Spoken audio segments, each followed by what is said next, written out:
Ayan, good morning. Pwede kayong mag-join dyan sa ating group page. At explain ko lang no, yung with regarding sa mga content na hindi related kasi ito real estate po siya.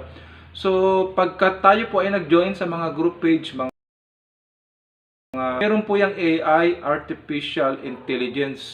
So, hindi all the time na kapag kayo ay nag-post ng hindi related sa group page, ay hindi all the time na po ang nagre-restriction, nag-aalis ng mga video nyo.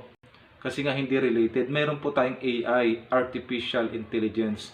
So yung AI po, yun po yung magko-control no, all over sa ating page. Kasi nga, yung tao, dagdag lang po yun, no, na tatangin yung admin, yung mga content natin na hindi related.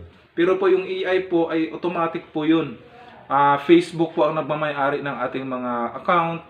Alam nila kung ano yung mga kino-content natin. Kaya pagka restricted, violation, hindi related po ay talagang aalisin po yan ng AI. Kaya wag po tayo magalit, mainis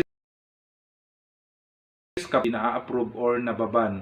Dahil po ay hindi lang po admin ang nag-aalis niyan, hindi lang admin nagko-control, kundi yung AI, Artificial Intelligence. Okay? Don't forget to share yung ating content para malaman ng iba na hindi sila maiinis kapag hindi po na-approve ang ating mga post. God bless you po sa inyong lahat.